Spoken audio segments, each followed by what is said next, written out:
Hey guys, it's Sparky here from Sparky the Otter, and today I am going to be talking about 5 ways you can sorry, I have not been able to say anything today.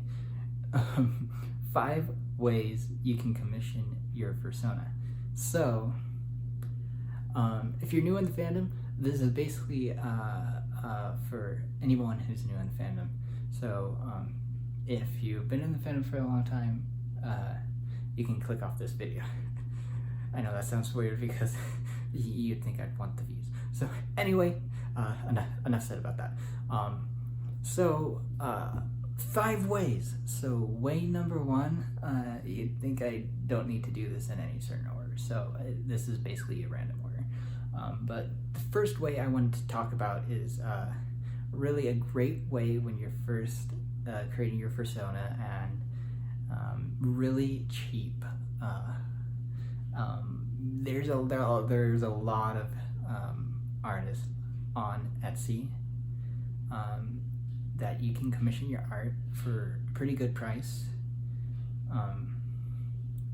and that's how I got my first couple of art pieces commissioned, and they were pretty cheap, like $25. There was one actually. That was actually one of my favorites, to be honest. That was only like, I would have to go back and see, like only $5 or $6. It was crazy, and it actually came out really good. So yeah. So that is one way. Basically, all you need to look up on Etsy is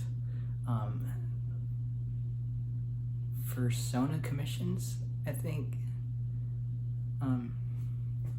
Yeah, persona commissions. Sorry, I had to think for a second. I haven't looked it up in so long. And then, sorry if my thing's a little shaky. I'm doing this on my phone with my tripod. No, not my tripod. My selfie stick. Anyway, so that is the first way you can commission your persona. It's a great way to do it when you're first starting out. If you kind of want to be on a budget and not spending tons of money on your persona, so that's a great way to do it. Way number 2, or should I say wave number 2? Okay, I'll not do that. Let me see if I can stretch this out a bit more. Okay. Is a way that not everybody can do it, but you still can do it. Just it's a very annoying way if you don't have Twitter. So if you don't have a Twitter account, basically, just saying an example before I actually go into the full thing, if you start scrolling down, which you might know, then it pops up telling you you can create an account, and then you'll have, so just that thing starts popping up like a couple seconds, 10 seconds after you scroll down a little bit, and it gets really annoying. But anyway, in the community, a lot of people in the fandom have Twitter, and that goes for a lot of the furry artists in the fandom, and that is one way that they use their resource for commissioning people. So that is a great resource if you are able to commission those people, if you have Twitter as well. I don't, so I'm not able to, but that is way number 2. You can commission furry artists for your persona if you have Twitter. Now, another thing is, once you start getting into like Twitter or furry artists, some furry artists have their own websites, but the main thing is you need to make sure that you are able to pay with the way that they're using their transaction. Some people may use PayPal, other people may use such and such.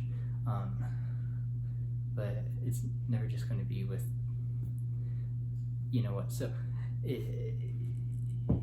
you gotta check if you have that. If you don't have any of that, it's very easy to just get that app. All of it's on the App Store, but it takes like a whole hour to set any of it up. Really annoying. But anyway, just for a heads up if you don't know that,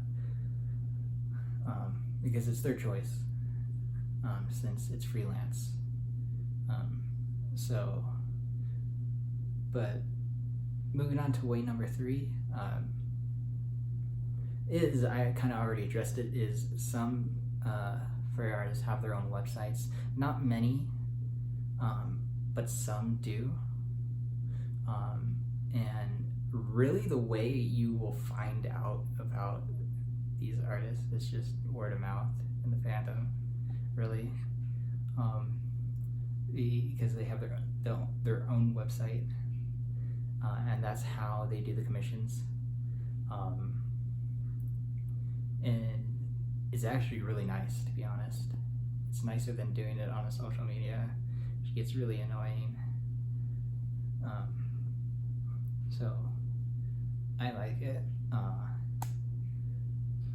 a lot.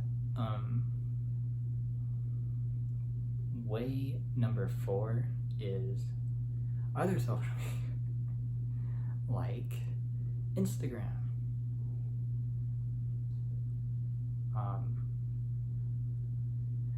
So most of the time people don't use Insta, but not that I know of, but I'm just leaving it out there that there's probably some people that do, or they use Instagram and they probably like leave you message them or something like that, because it's just another resource to use.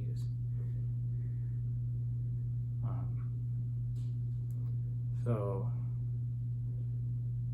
the last one is one of the oldest ones, for Infinity, and some people use that.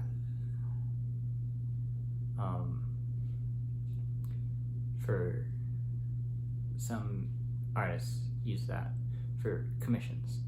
Sorry, I had to think for a second.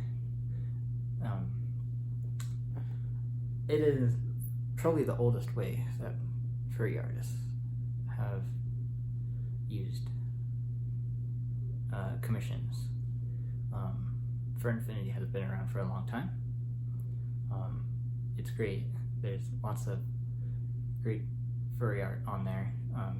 So yeah, if you don't know about it, go check it out, but you probably do. So those are the main ways you can get commissions. And basically for furry artists, it's basically just word of mouth, and the more you know in the fandom, the more artists you're probably going to know. Sorry if you hear that noise in the background. That's my dryer. Anyway, those are the main ways you can commission. Now you might be thinking, well, I can't really commission anything if I don't know any artists, but really it just comes down to, if you don't know any artist in the fandom, really what I did first off is just look up. Look up furry artists. You can go on Fur Infinity, you can go on Twitter, there's tons of stuff.